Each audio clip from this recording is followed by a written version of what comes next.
What is up, guys, and welcome back to another episode of the F1 2016 Career Mode Championship. This is round number 5 here for the Spanish Grand Prix. If you haven't checked out the previous episodes, I recommend you go do that. Maybe start from episode 1 if you're new to this series. Subscribe to the channel if you're new, by the way, to see plenty more of this journey of trying to take this Mana car all the way to the front of the grid and try and win the World Drivers title. In the previous episode, we switched it up to Ultimate Difficulty now, so it's an entirely new challenge, and it just gets kicked up another gear because we're heading to Spain, a high downforce circuit, a track that does not suit our Mana car. So if there's any race on the calendar that we're going to struggle, I know that I said that China was going to be our worst track, but that track kind of suited our car a little bit. It was a medium downforce kind of circuit, but this one definitely higher downforce. So if there's any track, like I said, that we're going to struggle, it's going to be this one. So we'll have to wait and see how we go. This is Friday practice once again, putting in the work, trying to build up those resource points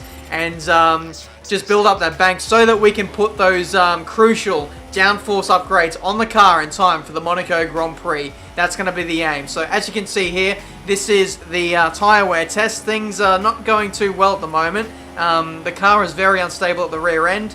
Coming out of that final corner, but actually, believe it or not, I was suffering from understeer quite a lot, and the lap time just wasn't there. I wasn't able to beat the delta time or the target time set by the team to even like get any points for the tyre wear test, so there was no point continuing on. I moved to practice 2 now, where I was hoping the track would be more rubbered in and the track would be faster later on in the day. And no, it didn't really help me. I was like over a second down on the target time set by the team. So yes, it's very, very worrying at the moment. Beaten by my teammate Pascal Wehrlein, who was using hard compound tyres, and I was on a quali run. So I am quite nervous heading into this practice session. Something needed to change, so I decided to change up the setup. I normally run the middle setup, straight down the middle. But this time I decided to opt for slightly more downforce, more stability in the corners, and hopefully that would help me out. Overall, the car did feel better when I was driving it, and as you can see here, we are slightly closer to the target time, but we're still not there, still not fast enough, and just not even able to qualify to beat the team's target. So this mistake here was just made out of pure frustration, you know, trying to push too hard. Kept the throttle in and, yeah, sent around there at the exit of turn 3 there. And that was the end of our practice sessions, all of them. We only managed to score points in the track acclimatization test, so that's pretty frustrating. But overall, there's just an adherent lack of pace, and we need to address that. Heading into qualifying, this could be our worst qualifying effort of the year. So we'll see what happens. It's time for qualifying. Today's qualifying session is about to start here at the Circuit de Barcelona, Catalunya. And what a cracker of a session we're expecting it to be. I honestly don't think things could get any worse right now. Not only are we dead slow around this track, but now it's raining as well. And I traditionally don't really like the rain, but F1 2016 might be a little bit different. I have found the rain to be more exciting to drive in this year, so we'll have to wait and see. Looks like we're getting an update from the engineer. We're expecting the rain to get better in around 5 minutes. Light rain in 5 minutes' time. Well, that's actually pretty encouraging, to be honest, hearing that the track conditions will improve as the session goes on. This could be one of those sessions where if you cross the line last, you could really, you know, outperform the performance of your car. So if we set in a really good lap at the end of the session, then maybe, just maybe, we could be up there and bag, you know, an extra few positions in this qualifying session. So we'll have to wait and see. I decided to run out on the wet tyres, even though I know that the track conditions were going to improve anyway. I just decided to do some running on the wet tyre just to get my eye in and just get a feel for the conditions before things really get competitive and before we switch on to the intermediate tyres. And as you can see, I was really trying to push on this second lap. And intermediate light rain is only 2 minutes away. Like I said, on this second lap, I really tried pushing the boundaries, seeing what the limits of the grip were, and I definitely found them at the end of that run there. The very first lap I set was just a really slow banker, so yeah, that was really just getting a feel for it. And now, with how many minutes to go in the session? About 10 minutes. I'm going to fast forward a little bit, wait for the track conditions to improve, and then with a few minutes to go, I'll go out on track and put in the best lap I can on a set of intermediate tyres. So hopefully this should work out for us. Ultimately, the goal is to qualify, I don't know, inside the top 15 would be nice. Anywhere near the top 10 would be absolutely outstanding, but when it comes to these kind of sessions, you just never know what's going to happen because the track just continues to get faster and faster, and every single car needs to be out on track setting lap times. Otherwise, they're just going to get gobbled alive by all the cars that continue to set laps themselves. So, as you can see, this is one of our first laps here. We are actually green by a few seconds on the Delta, 3.1 seconds. So, it's looking like a very, very good lap at the moment, and the cars around me are still on the wet compound tyres apparently, but I'm not too sure if that's accurately being displayed on the timing there. Massive loss of the back end through the final corner, and we set a 137.9, and now on the timing it's updated and a lot of cars are on the intermediate tyres now, so I wasn't sure if that timing screen was representing the fastest time that they set and the compound they were on, but yeah, they're definitely on the intermediate tyres now. This is our second last lap. I managed to time it well to the point where I'll be able to get one final lap in, so I should be one of the last people to cross the line. Hopefully, we've got about 30 odd seconds to go, so I think we should be fairly okay in terms of that. Another improvement, 1.2 seconds, and we go provisional pole position at the moment, but there are a lot of cars behind me setting fast times as well. We continue on, very next lap. We are purple again in the first sector, so it's looking very good at the moment. The checkered flag is out, and I still haven't been beaten in terms of my time yet, so it's looking very interesting at the moment. Wehrlein is in third place at the moment, so we've got a Manor in first, and third, make that second and fourth place now as Ricciardo moves to the top of the leaderboards there. And on the replay here, this is us finishing our final lap here. You can see Rosberg putting pressure on us, so because he's caught up so much, his lap time is going to be faster than ours. But the Delta is not good at the moment. We're down by about a tenth as we come across the line. We actually couldn't improve on our final lap there. So it is fourth place. Unbelievable scenes. Fourth place for the Spanish Grand Prix. I was expecting to get last by an absolute mile, but the changeable conditions right here have resulted in an absolute miracle here. Fourth place and sixth for both the Manor cars. Unbelievable. This is history-making stuff right here. And it's awesome to see that my teammate was right behind me as well. And, yeah, fairly close in the times there. Well, 5/10. I beat my teammate by 5/10, so I'll take that. Not too bad. Lewis Hamilton gets pole from Daniel Ricciardo. Esteban Gutierrez, very well there to get in third place. And then you look down the order, there's a lot of cars that didn't manage to set a time there, including Rosberg. Wow, Massa as well, Verstappen, Hulkenberg, Sainz, sorry. So, yeah, very interesting order. That grid is very well shooken up for the start of this race. And, yeah, there's going to be a lot of overtakes to come in this Spanish Grand Prix. Let's get it underway. Good afternoon from a very familiar setting. It's race day here in Spain, and with everything still to play for in the championship battle, there's no room for mistakes in a Grand Prix that's well known for creating them. We've qualified above where we expected to be, so try your best to hold on to this position in the race. Bloody hell, the engineer is ever hopeful as we start this Spanish Grand Prix. He wants us to hold on to fourth place to the end of this Grand Prix. The race strategy is a one-stop going from the mediums to the hards.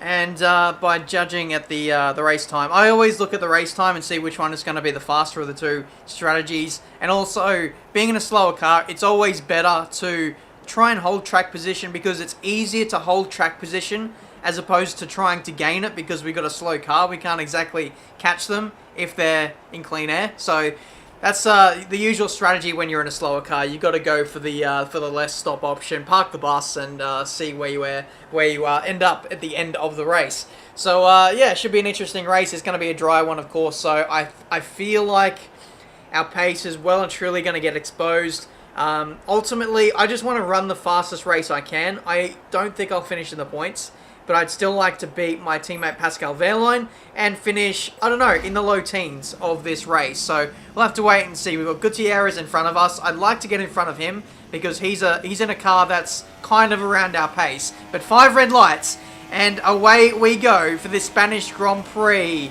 Average kind of start there. We were running on the medium compound tyre, so I wasn't expecting miracles, to be honest. Into turn 1, we can see Vettel up my inside. There's another car up the inside of him. I think that's Pascal. We try and hold around the outside of the Red Bull, and we move into 3rd place after the first corner. But here comes the Red Bull once again of Daniel Ricciardo. He's just got so much downforce in that Red Bull. It's just impossible to compete with a car of his caliber. So we're just going to settle in behind him, try and settle into a rhythm. We've got Wehrlein behind us, so we've got our teammate to kind of be a rear gunner in this race so far. He's holding up the Ferrari of Sebastian Vettel, like I said, and now Wehrlein gets the slipstream and, yeah, passes us with relative ease there on the start-finish straight. Here comes the other Ferrari of Kimi Räikkönen, and we go around the outside of our teammate into turn 1. And we make it through without crashing, so that's great to see. As you can see on the replay, this is the very next lap. This is Räikkönen on the move. He gets up the inside of Wehrlein. So not only did Räikkönen pass his teammate, but he passed mine as well. So Räikkönen's going to be one to watch in this race. He looks very quick at the early phase of this Grand Prix. I ran wide there, and Räikkönen didn't need any second invitation there. He moves into P4, and look at the gap he's formed already. Here comes Vettel once again. And I think I'm just going to let him go, in all honesty. Grosjean up the inside of Wehrlein. You're going to see a lot of overtakes in this opening stanza of the race. A lot of quick cars behind us.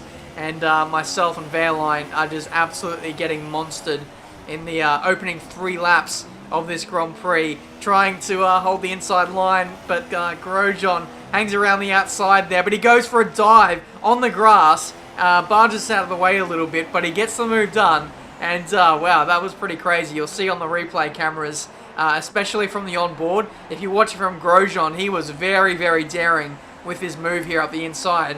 There's been a lot of people who have been questioning the aggressiveness of the AI for 2016.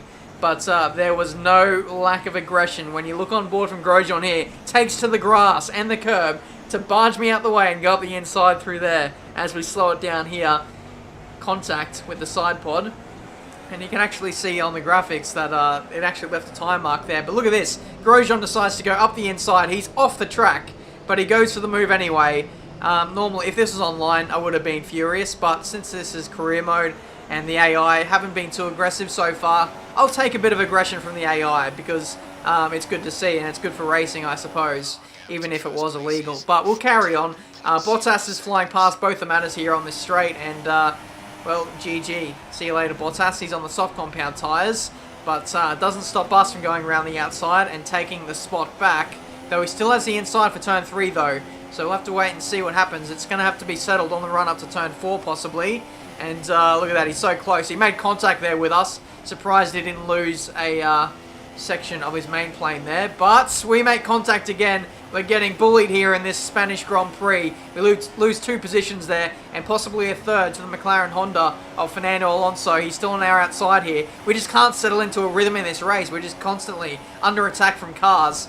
And it's just like completely ruining our flow, our rhythm, possibly tyre wear as well. And I was having to run in rich quite a lot at the start of this race. But at this point, I'm like, okay, enough's enough. I'm going to run in standard, now down to lean. I need to get my fuel under control, and I also need to stop battling with the AI because it's harming my race strategy here. So I let those guys go in the hope that maybe I can just tag onto the back of these guys and then, you know, continue to move forward in this race, catch up to Pascal once again, and see how that goes. But unfortunately, I lost the DRS to those guys. Just don't have the downforce, don't have the pace through the middle part of the lap, and it's a bit unfortunate. We're just losing positions like crazy at the moment. There goes Daniel Kvyat around the outside through turn 1, and there's contact once again. We are touching a lot of cars here and managing to survive so far in this Spanish Grand Prix with simulation damage on. It is very easy to lose components of your car, but yeah, we ran wide through turn 10, I think it was, trying to hold around the outside of Kvyat. I ran out of road, lost 2 positions, and now we're down to 13th place with more cars on the attack. There goes Verstappen. I feel like Verstappen has already overtaken me in this race. He might have made a pit stop. I'm not entirely sure on that one. But you'll see a lot of the leaders now starting to make their stops if they're on the soft compound tyres. But once again, surprise, surprise, we are getting overtaken. Jenson Button flies past us, and then he... What? You can't do that, Jensen. He's just brake checked us into turn 1, and we've lost a bit of our end plate there. Orange front wing, and yeah, simulation damage for you right there. We've got to come into the pits. We've got to change the front wing. When you get more than yellow damage on your front wing, it just makes the drivability and just like the overall pace of your car, it just completely goes out the window. And especially on a track like Spain, you can't afford to lose any parts of your front wing. It just makes such a detriment to your lap time. So I'm going to come in at the end of this lap. I was supposed to do a really long stint on this current set of tyres, and with a damaged front wing, you just can't give up that much lap time over a very long stint. So we're switching to a 2-stop, going onto the soft compound tyres once again. And then from there, I'm not entirely sure what we should do. There is supposed to be a bit of weather at the back end of this race. That was a really slow pit stop, by the way. 9 seconds at least for the front wing change, but we're getting some team radio here. Hang on. The gap to teammate is 36.8 seconds. Okay, some information on NASA. They have an issue with their car. They're going to be slow. Okay, so Felipe Nasr, the car in front of us, looks like he's got a problem, so it should be fairly easy to catch him. And look at that, in the matter of a few laps, we've managed to close a 10-second gap, so I'm not entirely sure on the actual issue that Nasr has. I'm not entirely sure anyone but the Sauber F1 team would know what that is, but we're going to pass him regardless, up the inside. Just try and steer clear of him just in case he does crash or something like that, but he's holding it fairly well in the corners. But I don't know what the deal is. He brakes early and he's slow on the straight. So if you guys are experts on AI retirements, then let me know what the problem was there for Nasr, sorry. Bloody hell. First time I've ever confused those two drivers. Another team radio. We're expecting light rain within 5 minutes. Our gap behind is 27.6 seconds. Okay, so here's that interchangeable conditions that we were waiting for. I was sticking it out on the soft compound tyres. I was actually trying to stay out as long as I could just in case there was a safety car. I didn't want to pit because I was going to go a lap down, but on lap 24 we've now done that. We're a lap down and we are officially out of this Grand Prix. If the safety car comes out and you're a lap down, you don't get let back through the pack. It's just not how it works with the Codemasters F1 games. Unfortunately, but lap 27, our tyres are really starting to die now. I'll bring up the tyre graphic. 83% in terms of the tyre wear on the front left tyre, and you could almost expect at any moment now the tyre to just puncture just from the severity of the tyre wear. But finally, lap 28, it kind of gets to a point where it's kind of acceptable to put the intermediate tyres on. It's still a little bit too early, but I just had to get those tyres off because I really feel like if I would have continued on for another lap, I would have lost those tyres. And who knows, we might have gone 2 laps down there. So we're struggling at the moment. We're clearly not on the right tyre at the moment. And you can see all the leaders really just breezing past us with ease on their dry tyres. But I think it's at this point here when we let Daniel Kvyat go through there. It was the crossover point. The DRS got disabled, and now all of a sudden, at the flick of a switch, now we are actually faster than those around us on dry tyres. Unfortunately, when I was catching Kvyat and about to pass him, I got a penalty for a drive-through, but it doesn't matter because we're last, essentially, and it has absolutely no bearing, no effect on my race because my race is already screwed. So let's go up the inside of Kvyat, let's re-pass these guys, unlap ourselves, have a bit of fun in the process and make life a little bit hard for these guys. I'm sure it's pretty demoralising getting passed by a Manor that is a lap down, but I guess they could understand. We're on the more preferred race tyre at the moment. It looks like the AI refusing to switch to intermediate tyres. A lot of these guys higher up the order wouldn't want to make their pit stop and then lose that track position. So I could understand their logic behind that, but these guys are just losing so much time that it's absolutely ridiculous. I wouldn't be surprised to see someone, I was surprised I didn't see someone switch to the intermediate tyres in an effort to gain a whole heap of positions there, but it looks like I was the only one on inters there. So a shame that that race came to an end when it did, because if we were in the pack and we made that strategy call, I feel like we could have been really dangerous at the end of that race there, but it wasn't to be. We had our race ruined by Jenson Button there, and from there was really no way to fight back without a safety car. So 21st place, I think that's the worst result of the season in terms of the race. So yeah, it's one to forget, this one. And as the adrenaline dies down after another eventful Grand Prix, here come the top three out onto the podium. And now let's take a look at the driver's standings. It's a good result for Sebastian Vettel, who moves further ahead at the top of the table. So there we have it, guys. Spanish Grand Prix was an absolute disaster in the end. What was it, 22nd place and last. So in the end, this wasn't really going to be a good weekend for us anyway. It's a circuit that doesn't suit our car one bit, and we didn't even get the upgrade part on the car in time for this race weekend anyway. So yeah, it was probably not going to be a points finish anyway. So if we're going to have a bad round, it should be at a round that we're not going to be strong at anyway. But the next race, the Monaco Grand Prix, traditionally, that has been a really, really strong track for myself. So in that one, I'm looking forward to maybe a really good result, especially if we can get a upgrade parts on the car that we really want, the front wing update. So yeah, in the end, 21st place. I thought it was 22nd for some reason. We did finish in front of Nazar, who did have some kind of technical problem halfway through that race. So driver standings, Vettel leads on 94 points. Daniel Ricciardo, P4. The Toro Rosso guys, having upgraded their car a few rounds ago, they're really threatening in these last few races. We currently sit in 13th place. We got jumped by Grosjean, who had a really good race. Both the Haas cars got up to a flying start. Gutierrez was in third in the early part, and then Grosjean was absolutely flying as well.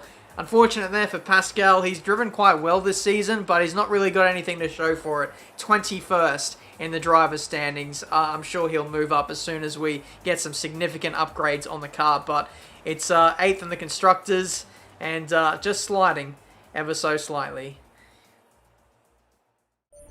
So the board and I have been talking about your contract, and we all agree the only thing better than a number 2 driver is a number 1 driver. Here are the details. Wow, that came as a bit of a shock, being promoted to number 1 driver after we have our absolute worst race of the season. Team promotion. Dear Benjamin, senior management have noticed your recent performances and decided to promote you to the first driver. You will receive additional bonus after each race to reflect your added responsibility. We look forward to seeing where you take the team in the upcoming months. Manor Racing MRT. So that is really good. We get some kind of bonus now. I'm guessing it's in the resource points department. So that's definitely going to help the team. I get more of an influence on the direction of where we take the car. Yeah, nothing really changes in the way of research and development.